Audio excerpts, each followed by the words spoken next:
Olá, meus amigos! Mais uma aula Direito Administrativo TCE Pernambuco e você em breve um analista judicial, aliás, um analista de gestão, meus amigos, analista de gestão da área administrativa. Muito bem. E o meu nome é Leonardo Torres e mais uma vez é um grande prazer estar com vocês em mais uma aula. A gente pura vida. Tudo nosso! E para que não percamos a tradição, vamos aqui, gente, a frase do dia, a mensagem do bem. Vamos lá! Se você acredita que é capaz, ignore a opinião dos outros e siga em frente. Nem sempre é bom saber o que os outros pensam. Muito bem, siga o seu coração. É isso aí, gente. Prossigamos então. Gente, estamos tratando do quê? Estamos resolvendo aqui algumas questões sobre os temas que nos interessam. Licitação em contratos, banca CESP. Especificamente, Lei 8666 de 93, Lei 10.520 de 2002, Lei do Pregão Presencial, Lei 2.462 de 2011, lá do RDC, Regime Diferenciado de Contratações, e temos um decreto federal que regulamenta o quê, gente? O sistema de registro de preços, que também nos interessa. Muito bem. Estamos resolvendo questões do CESP. Vamos lá então, gente, vamos lá? Na aula passada, nós fomos até essa questão aqui. Até essa questão aqui. Cadê você? Essa aqui. Vamos lá, gente, ó. Até essa questão aqui que tratava do pregão, né? Da Lei 10.520 de 2002. A aula de hoje começa aqui, ó. Vamos lá. De acordo com a Lei 12.462 de 2011, gente, essa lei aqui criou o RDC, que é o Regime Diferenciado de Contratações Públicas. Foi criado para quê, gente? Porque à época ocorreriam alguns eventos esportivos. Que eventos? Copa do Mundo, confederações, Olimpíadas e Paralimpíadas. E não havia o tempo hábil para licitar, né, para efetuar tais contratações para tais eventos, seguindo lá as leis que já existiam.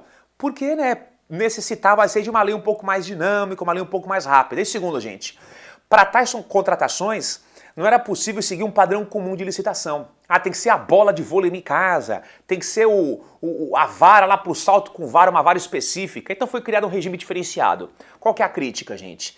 Tentando aí torná-lo mais flexível, mais célere, foram cometidas algumas impropriedades. Por exemplo, o mesmo licitante que vence pelo RDC, ele pode realizar o projeto executivo, o projeto básico e também fiscalizar a obra. Ele realiza o projeto executivo, básico e fiscaliza ele mesmo. Você coloca lá a raposa no galinheiro, gente. Então fica a crítica, né? Tanto que aquela ciclovia aqui lá no Rio de Janeiro, ela, numa ressaca, ela simplesmente foi arrastada por uma onda e algumas pessoas morreram, foi construída sob a égide, aí sob o manto do RDC, tá? Então fica a crítica. Muito bem. Então, de acordo com a Lei 12.462 de 2011, que criou o RDC, julgue o item que segue. Ao se adotarem contratações pelo RDC, aplicam-se nas situações omissas as normas e os procedimentos da Lei 8666. Gente, errado por um detalhe, travou aqui o meu negocinho, vou colocar então a mão, tá? Errado por um detalhe, por quê, gente? As disposições da Lei 8666 de 93 só se aplicam ao RDC quando houver expressa previsão na Lei 12.462, tá, gente? Por quê? Se for omissa a Lei 12.462, você não aplica a Lei 8666. Ou seja, somente quando houver uma previsão expressa e não no caso aí de omissão, tá? Muito bem.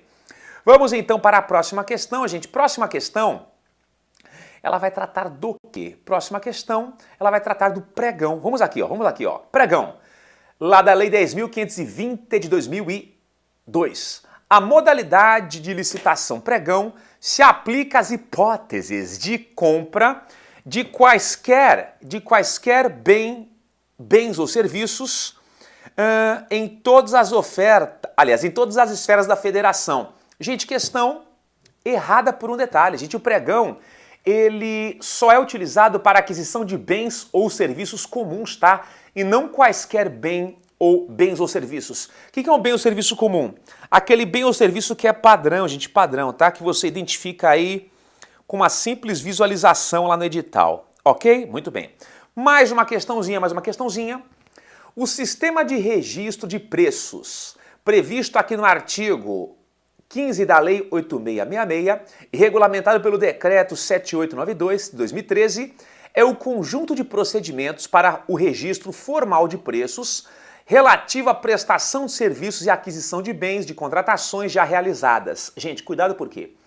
O artigo 15 da Lei 8666, regulamentado por tal decreto, ele vai tratar do SRP. O que é o SRP? Sistema de Registro de Preços. Gente, na verdade, perdão, é um conjunto de procedimentos que viabiliza o quê? O registro formal de preços na administração pública para futuras contratações que podem ou não ser realizadas. O intuito aqui da criação do SRP, gente, é evitar que a administração pública e os vários órgãos que a integram realizem várias licitações para contratações que são corriqueiras por todos os órgãos. Então faça apenas uma licitação, modalidade de concorrência, o vencedor tem o preço registrado no sistema de registro de preços e os órgãos da administração pública que forem contratar aquele produto, aquele serviço, eles podem contratar ou não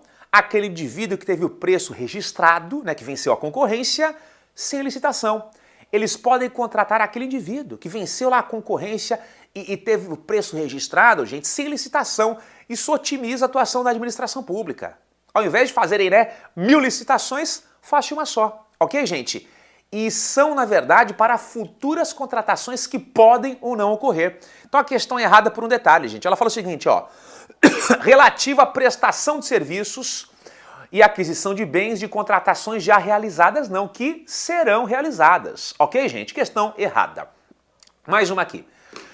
Considera-se deserta a licitação quando nenhum dos interessados é selecionado em decorrência de inabilitação ou desclassificação. Gente, questão incorreta. Questão totalmente aqui errada, por quê?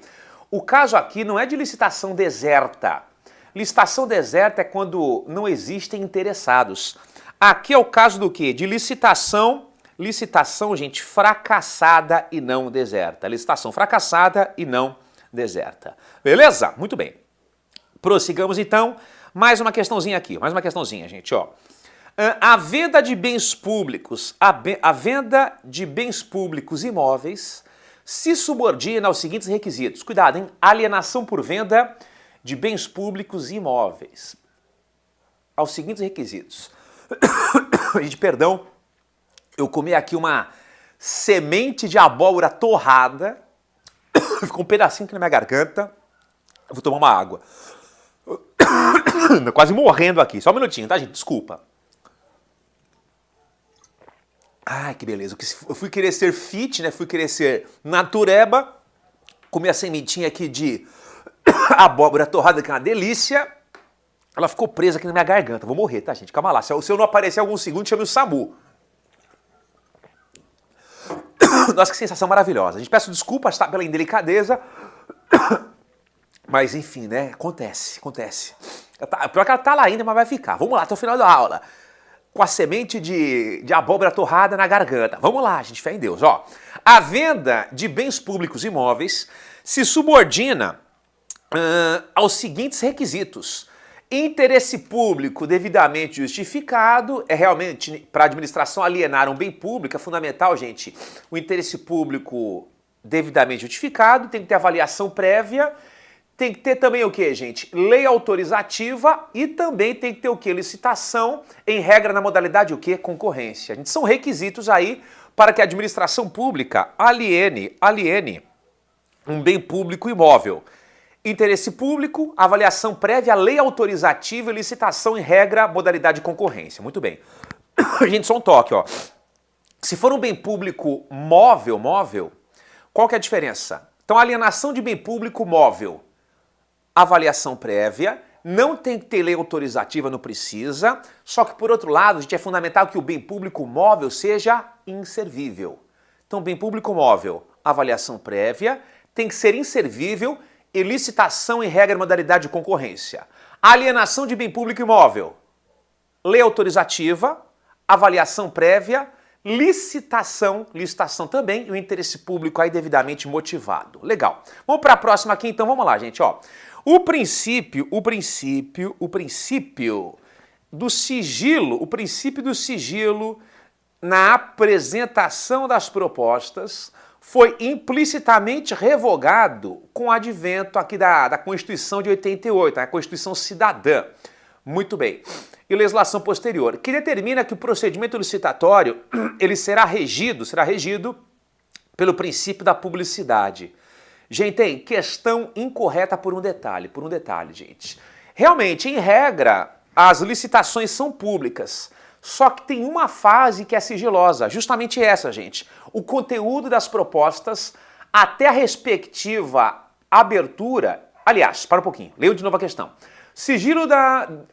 O princípio do sigilo na apresentação das propostas foi revogado com a Constituição. A gente errado por quê? Por mais que a licitação seja pública, esse princípio nela não é absoluto, porque justamente o que, gente? O conteúdo das propostas até a abertura ele será sigiloso, até para que você consiga, né, dar andamento aí ao processo licitatório. Imagine se você, licitante, tivesse acesso ao conteúdo do vizinho, né? Inviabilizaria o procedimento. Então, realmente, a questão ela é errada. Por mais que a licitação ela seja pública. Muito bem. Gente, prossigamos então, vamos lá. Mais uma questão.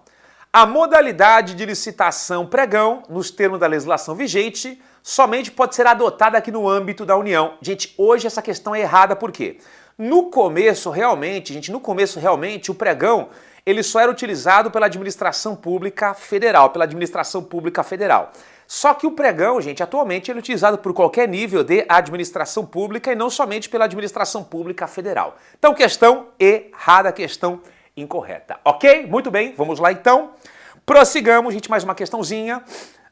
Convite é a modalidade de licitação entre interessados do ramo pertinente a seu objeto. Convidados em número mínimo de 3 pela unidade administrativa, não havendo necessidade de estender o convite aos demais cadastrados, mesmo que esses manifestem seu interesse com antecedência de até 24 horas anteriores da apresentação das propostas. Gente, questão errada por um detalhe, ó. O convite, ele é uma modalidade comum de licitação, ok? E qual que é o primeiro erro, ó? Convite é a modalidade de licitação entre interessados do ramo pertinente ao objeto, convidados em número mínimo de 3 pela administração pública. Até aqui correto. Então a administração pública ela convida no mínimo 3 interessados cadastrados ou não. Beleza. Só que se você está cadastrado e não foi convidado e exigi-lo em até 24 horas anteriores ao prazo final que antecedem as propostas, ela deverá convidá-lo. Então a questão é falsa pelo finalzinho aqui, gente, ó. Não havendo necessidade de estender o convite aos demais cadastrados, mesmo que manifestem a intenção, né, com antecedência aqui de 24 horas da apresentação das propostas. Porque há necessidade sim. Se você está interessado e cadastrado e não foi convidado e exigi-lo aí no tempo hábil, a administração pública deverá estendê-lo a você. Ok? Questão incorreta. Mais uma questãozinha, vamos lá, gente, ó. Não se verifica qualquer irregularidade em procedimento licitatório promovido para a compra de ambulância no valor de R$85 mil na modalidade convite. Gente, errado por um detalhe, hein? Não se esqueçam. O convite é modalidade comum de licitação da Lei 8666 de 93. Ele é utilizado para contratações de pequeno vulto. O que é pequeno vulto para obras ou serviços de engenharia? Até R$150 mil, que não é o caso aqui. O que é pequeno vulto para compras e demais serviços, que é o caso aqui da ambulância? Até R$80 mil. Então, nesse caso aqui, gente, a administração pública não poderia licitar pelo convite. Ela poderia optar ou pela concorrência ou até mesmo pela tomada de preços, tá, gente? Ou pela concorrência ou até mesmo pela tomada de preços. Muito bem, então, prossigamos. Mais uma questãozinha. Aliás, gente, as próximas questões, nós iremos aqui responder algumas questões sobre o tema contratos da administração pública. Gente, não se esqueçam do quê? Que nos interessa nesse momento não só o tema licitação, mas também o tema contratos da administração pública. Então venham comigo aqui, só para relembrar, venham comigo aqui no nosso manual caseiro, gente, ó. O que é um contrato da administração pública? Gente, contratos da administração pública são todos aqueles em que a administração pública, ela é parte, né? São todos aqueles em que a administração pública ela é parte. Contratos da administração pública. Muito bem, gente. E esses contratos da administração pública são previstos onde? Aqui, ó, nos artigos, principalmente aqui nos artigos 54 até o artigo 80 da Lei 8666 de 93. Legal. Gente, contratos da administração pública, não se esqueça que essa expressão é um gênero, porque desse gênero nós teremos aqui, gente, duas categorias. Primeira categoria de contratos da administração pública, os contratos administrativos. Não é a mesma coisa não, professor? Não, gente. Contrato da administração é um gênero e contrato administrativo é uma espécie. O que é um contrato administrativo? São aqueles contratos típicos. O que é um contrato típico, professor?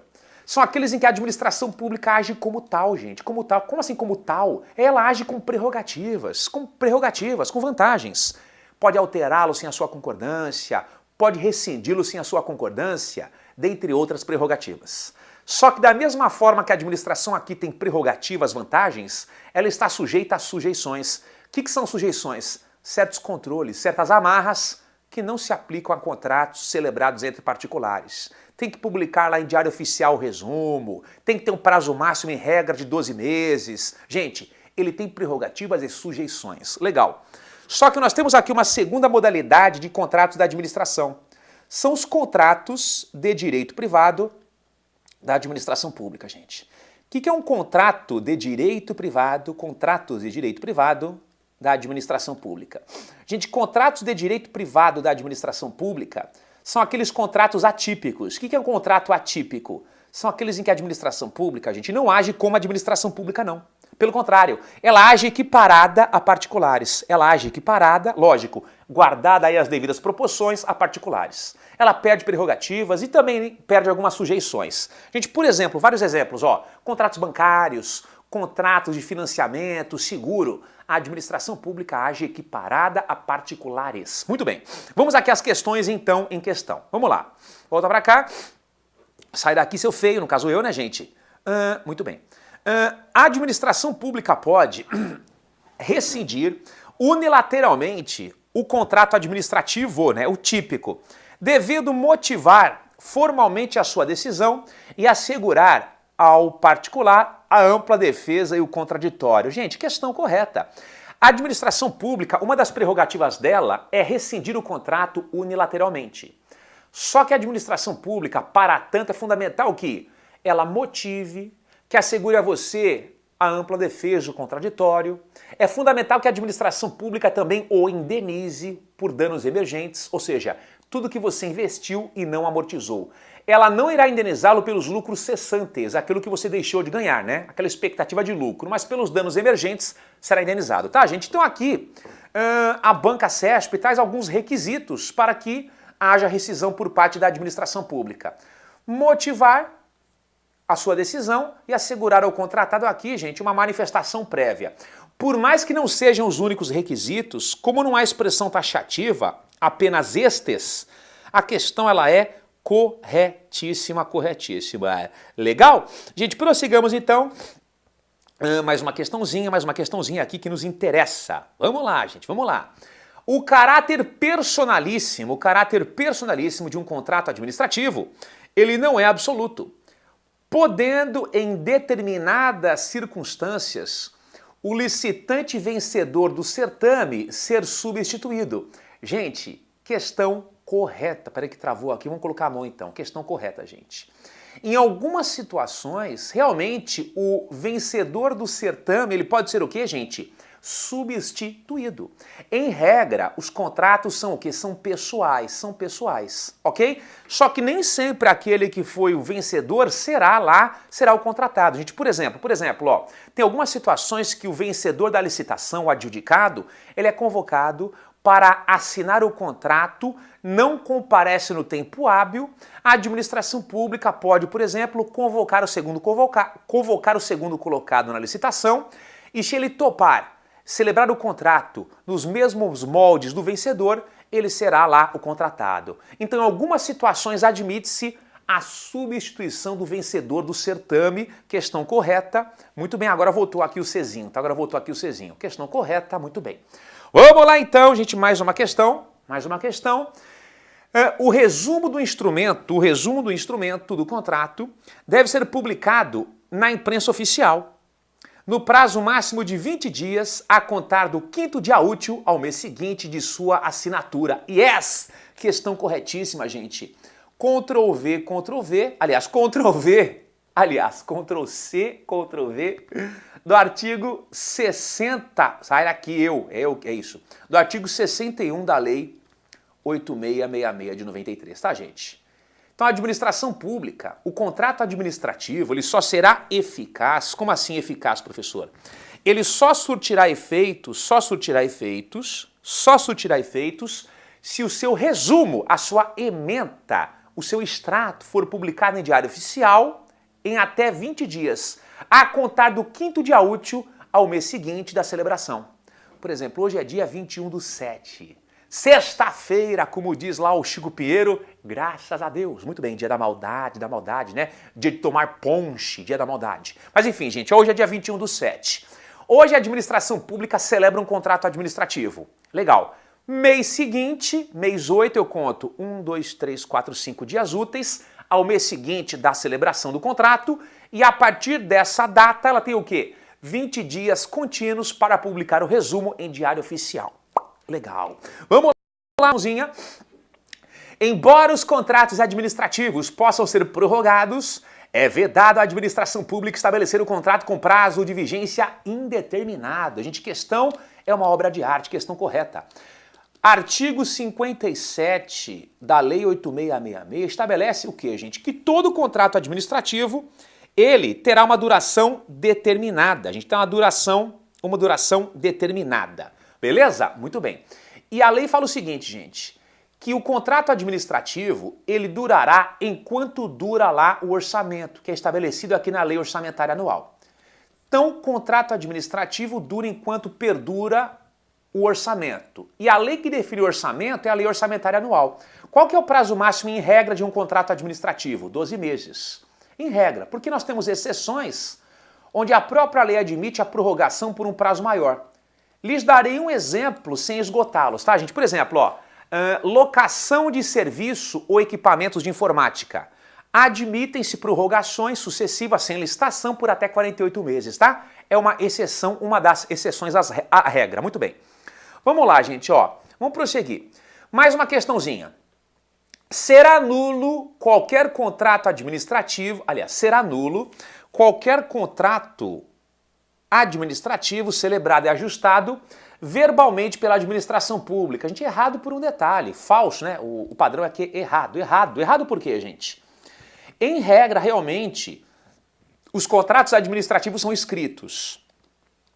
Só que lá no artigo 60 da Lei 8666, parágrafo único, gente, ela admite um contrato verbal, o que é uma exceção, né?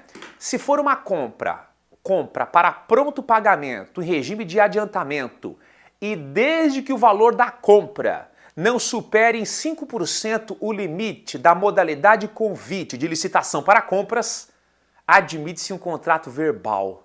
Professor, dá para voltar? Não entendi. Vamos. A lei fala assim, ó. Admite-se um contrato verbal com a administração pública, o que é uma exceção, tá? Em regra são escritos, se for uma compra para pronto pagamento em regime de adiantamento e desde que o valor da compra não supere o limite da modalidade de convite de licitação para compras, em até 5%. Calma lá, professor. Qual que é o limite do convite licitação para compras? R$80 mil. Se o contrato ADM não superar em 5% de 80 mil, no caso R$4 mil, admite-se um contrato verbal. Compra pronto pagamento, regime de adiantamento, pequeno valor, até R$4 mil, que é 5% de 80 mil, admite-se um contrato verbal com a administração pública, tá? Legal, vamos lá, gente, mais uma. E essa mais uma aqui veio com uma dica, hein? Veio com uma dica. No que concerne a execução dos contratos administrativos, a administração pública responde solidariamente com o contratado pelo inadimplemento dos encargos previdenciários. Yes, questão corretíssima, consoante o artigo 71 da Lei 8666. Gente, aí não se esqueçam, hein? Se forem encargos trabalhistas, encargos fiscais ou comerciais, a administração contratante lava as mãos, não responde por nada. Agora, se forem contratos, aliás, se forem obrigações previdenciárias, a lei prevê que é uma responsabilidade solidária entre a administração contratante e o contratado. Muito bem. Mais uma questãozinha, gente, mais uma questãozinha. Venham comigo aqui, ó. Vamos lá. O termo do contrato ou instrumento contratual, dependendo do valor, é facultativo. Nos casos de compra com entrega imediata e integral dos bens adquiridos, dos quais não resulte obrigações futuras, inclusive assistência técnica. Gente, hein? Essa questão aqui é correta e ela vai tratar do artigo 62 da Lei 8.112. Em regra, um instrumento contratual ou termo de contrato, ele é obrigatório. Professor, o que é um termo contratual ou instrumento contratual? Tanto faz. Gente, é aquele documento rígido, é aquele documento solene com várias cláusulas, várias laudas. Tem algumas exceções que esse instrumento, que esse termo contratual, ele é facultativo. Você pode substituí-lo por documentos mais simples, por uma carta-contrato, por uma nota de empenho, por uma autorização de compra. Quando, professor, que eu poderei substituir esse termo contratual, esse instrumento contratual rígido, por documentos mais simples, por exemplo, uma nota fiscal do produto? Gente, quando o valor do contrato não supera os limites do convite. Ou seja, obra ou serviço de engenharia até 150 mil, ou compras e demais serviços até 80 mil. Instrumento contratual é facultativo. E lógico, desde que da contratação não resultem obrigações futuras, inclusive assistência técnica. Nesse caso aí você pode utilizar um documento muito mais simples. Muito bem. Mais uma questão. Suponha que na execução de uma obra, o contratado paralise a obra sem justa causa e sem prévia comunicação à administração. Nesse caso, a administração estará legitimada a promover a rescisão do contrato, após obter autorização judicial em ação proposta com essa finalidade. Gente, errado por quê? Uma das cláusulas exorbitantes, só para relembrar, o que é uma cláusula exorbitante, gente? É justamente aquela que confere prerrogativas à administração pública, tá? Meu pai do céu! Cláusulas exorbitantes são justamente aquelas que conferem as prerrogativas à administração pública. Uma delas é a rescisão unilateral do contrato, gente. Se o particular contratado cumpre ou não cumpre o contrato, não importa, a administração tem a prerrogativa de rescindi-lo unilateralmente. Aqui, o contratado, ele inadimpliu o contrato, ou seja, ele paralisou a execução da obra sem motivo justo, já era fundamento para tanto, e mesmo que não fosse, a administração poderia rescindi-lo unilateralmente, tá? Em prol do interesse público. E o segundo erro, o mais cabal, é esse aqui, gente, ó. Autorização judicial não, a administração pública ela mesma rescinde, dispensando aí a autorização judicial, tá? Questão flagrantemente falsa. Mais uma aqui. A regra segundo a qual o prazo do contrato não pode ultrapassar os limites de vigência dos créditos orçamentários correspondentes comporta exceções, como as que envolvem os projetos de longo prazo previstos no plano plurianual, caso seja de interesse da administração pública e desde que a prorrogação tenha sido prevista no ato convocatório. E essa por quê, gente? Em regra, 12 meses. Só que em algumas exceções pode ter uma duração, né, uma prorrogação maior. Por exemplo aqui, gente, ó, objeto do contrato, ele é previsto onde? No plano plurianual, gente, que é uma das leis orçamentárias que dura 4 anos, que prevê o que? As grandes metas da administração para os próximos 4 anos. Se o objeto contratual for previsto aqui no plano plurianual, e a sua prorrogação tenha sido prevista aqui no ato convocatório, no contrato original, ele pode ser prorrogado sem licitação durante a vigência aqui do PPA, do Plano Plurianual, ou seja, por até 4 anos. Legal, gente? Muito bem. Mais uma aqui, ó.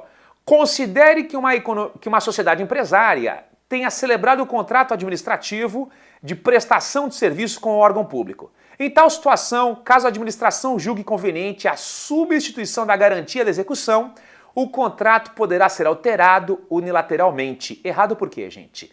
As garantias que o contratado presta Quem escolhe que garantia presta é ele, não a administração pública. Quais são as garantias que você pode prestar? Calção em dinheiro, títulos da dívida pública, seguro garantia ou fiança bancária. A administração exige, agora quem presta é você. Artigo 56 da Lei 8666. E algumas cláusulas a administração pública não pode alterar sem a sua concordância. Algumas cláusulas a administração pública não pode alterar sem a sua concordância. São as cláusulas econômicas, financeiras, monetárias. São basicamente aquelas que trazem os direitos do contratado. E incluída nestas cláusulas que a administração não altera sem a sua concordância é a garantia. Sem a sua concordância, a administração pública não pode alterar a garantia prestada. Tudo bem, gente? Paro por aqui então. Beijo no coração, boa prova e qualquer coisa lá, me deem um alô, tá? Valeu e tudo de bom, até a próxima. Tudo de bom, valeu!